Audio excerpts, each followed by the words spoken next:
Brought to you by AwesomeDrinks.com. It's Jen's birthday this month. Use coupon code JENS37 and save 15% on everything you purchase. Welcome to Common Man Cocktails. I'm your host, Eric Schomer. Today we're going to be doing a review. That's right. We're going to take something that I think is super cool that we experienced for the first time in the Dominican, Mamajuana. We did an entire video on how we made it. We did a video on tasting it. And then, this week, I got 3 cool bottles. This is one of the 3. I'm going to save the other ones for when there's some more folks on the show, or next week. And I think there'll be people next week. By the way, I'm by myself this week. So here we go. This is the Kalembu Mamajuana. Rum with natural flavors added. I think this is kind of considered, by Dominican, this is Mamajuana. But I think here, this is probably what we'd call a spice rum. It says, Kalembu Mamajuana is a traditional drink of the Dominican Republic prepared through flavoring rum with a mixture of ingredients, giving it a spiced twist. So, supposedly the first Mamajuana imported in the U.S. I'll buy that because I've never seen any other one. So, we're going to review that. I'll base on it against this. Mamajuana never is going to taste the same from every recipe because there's no official recipe. It's like take a bunch of this is the way you see it mostly in the Dominican, and I can understand they probably didn't do that because you wouldn't get a lot of liquid out of it, so it's probably better to just bottle the final product. But if you pick up some Mamajuana herbs and spices, they're in a bottle like this. You fill it with about such and such amount of red wine, honey, and dark rum, light rum, whatever rum you prefer. And or what do they use? They use the craziness. I think I got rid of it. The Dominican. Rugal, yeah. Rugal. So I am going to add a little bit of ice to this, and I'm going to put the ice in this one here. 2 should be fine. And then I've also got here, there is a whiskey ball. So I wanted to review this because I didn't know, I just haven't had time. It's been in my freezer. So this is a whiskey ball. I don't know if you guys have ever seen them on the nets, but this one's a little, you pop it out. Fill the little hole right here. Actually, you can fill it halfway, then fill the hole, and you fill it up to the filled line. Put it in the freezer for about however long it takes to freeze in your freezer, and you've got yourself an ice ball. And the cool thing is it doesn't have the tip on it. But if you fill it too much, I think you'll find that it can pop out a little bit. So there is a fill line. Follow the instructions. It's pretty easy. There's a line. Fill to that. If you don't fill to that, you're doing it wrong. You either get a half ice ball or a huge ice ball that's blowing up through the whole thing. So it's silicone, so that's it right there. So if you want to check those out, I don't sell these things. I have different styles of ice balls that we sell at Awesome Drinks, but this is a new to me ice ball, so you can check that out. Let's see, it's called the original whiskey ball. Boom. So we'll take that whiskey ball, we're gonna add it in here, and we're gonna dump ourselves some Mamajuana. Are they just messing with me? What is going on? How many?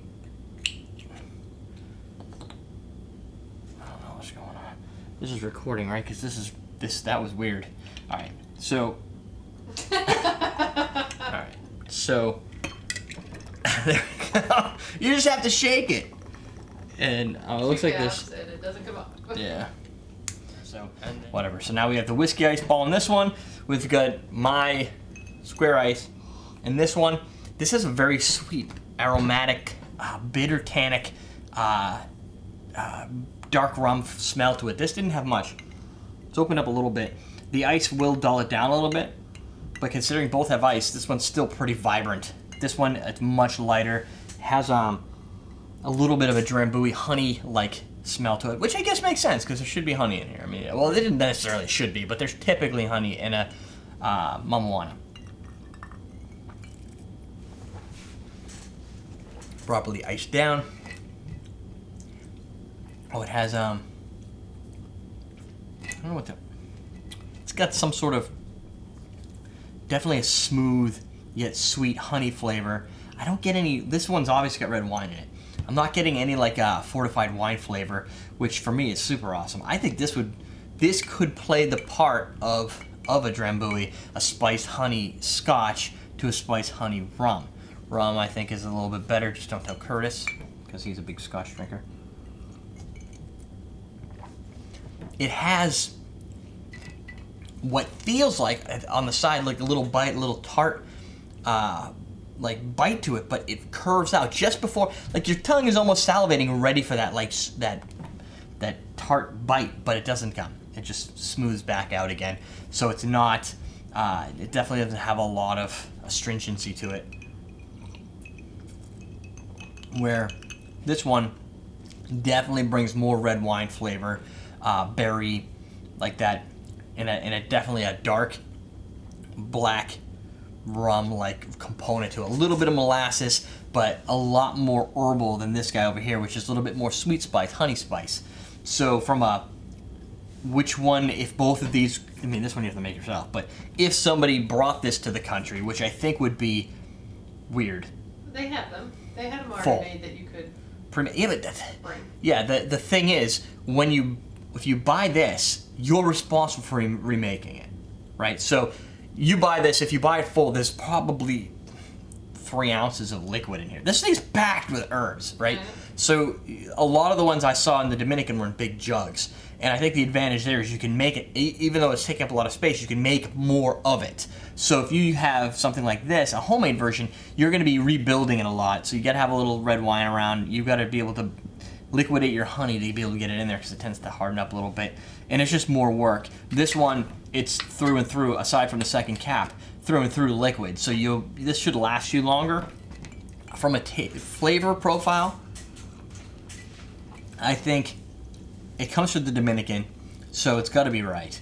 However, this is a little bit more herbal. This is a little bit, it doesn't have a little bit of tartness to it, but it grows on you. Not as sweet as a Drambuie, but it has that honey tone, those notes to it. So that is the Kalembu. We got 2 more that we can review from this brand that came in to sample. And so I will do that next week, I think, when maybe I can get Ian here or something. We'll bring this one back out and just do a little side-by-side comparison. But rum with natural flavors added. Think of it as a spiced rum for your cabinet, more versatile than, not more versatile, different versatilities than a standard spiced rum. Will play differently, probably fit in a rusty nail or something like that. I just feel like this could substitute, not substitute, but become a Drambuie-like product to create similar but yet unique notes to it. So that's kind of neat. A little lighter than I thought it would be. And this one, a little bit more work. Both of them, I think, will give you a little bit of harken to the Dominican history. And this one might actually be a little bit more personal or more easy on people who aren't necessarily into crazy alcohol stuff. That's it for the review. Check out my hat. Isn't that cool? Just got back from Tales of the Cocktail. We'll talk about that throughout the week, little by little. But this was my fedora, I guess, so that, as Jennifer said, I could fit in while I was in New Orleans, because everybody's going to have one of these. Although the waiter took it off and put it on his head, and it looked better on him than on me. But he looks like Neo. Neo? Isn't that the guy from The Matrix? I don't know the answer to that. Okay. You're doing movie quotes. I'm even worse, or movie people. I'm even worse with me? that than you are. I can at least do Interview with the Vampire and Braveheart. We'll have to get Ian here for that to correct me on that. So here's what you need to do. You got to go Google up the original Whiskey Ball. Hold on. Let me see if I can find their website. It's thewhiskey.com. Yeah, it is from The Matrix. Oh, it is from The Matrix? Never mind. If I do Neo, it says The Matrix. Google has the answers. So there you go, thewhiskey.com if you want to check those out. Mamajuana, you can Google Kalembu. I believe you can get it here in a couple different places. Definitely something worth checking out. That's not the right Question of the day. I was thinking then. Oh, Singer. Yes, that's the guy. Question of the day. How herbal do you write to? Yes, it is. Oh yeah, that guy. Is that a fedora? Yes, that's a fedora. Question of the day. How spicy or how herbal do you like your spirits? Just raw, plain, straight up, like green chartreuse. At Tales of the Cocktail, we did a bitter tasting. Not just cocktail bitters, but bitters. Like tasting wormwood by itself. Tasting different things by itself.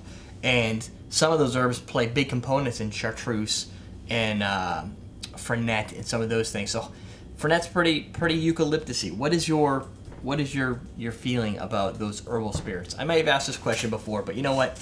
Let's ask it again because I have a fedora on my head. That's it. Doesn't Michael Jackson have one of these? Does one of those like that? Isn't that a fedora? Yeah, see? I'm like Michael Jackson. I'm about as white, and I can do, I can't really do any moonwalks. That's it. EverydayDrinkers.com. Support the show. You go to patreon.com/CMC. That is the URL which you can type into your browser to be able to send us money monthly to help support the show. Then, when you click skip ad, you're like, you know what? I don't need those ads because I pay this guy directly. He doesn't need the 2 pennies that I'll get for this ad. He doesn't have enough viewers to make all those ads even add up to real revenue. So, this is what you need to do. You need to go to Patreon. You need to subscribe or however they call it and help fund the show because it's like Kickstarter for YouTube. That's how cool it is. Submit your recipes. Go to recipe@everydaydrinkers.com. That's the email address to send your recipes to, and then you could be qualified to be on the show. That's all it takes to qualify. That, and I have to have the ingredients and the time, and it's I get a lot of recipes. So be patient. Don't send me a recipe going, can you do this next week? More than likely, no. EverydayDrinkers.com, awesome drinks. For the Cobalt and the, whatever we call that one, that's the double, oh no, that's the wide old-fashioned glass. We're done here! We're teaching how to drink. So I'm gonna double this out. I get a review, plus I'm gonna use this thing. Whoa, Jesus.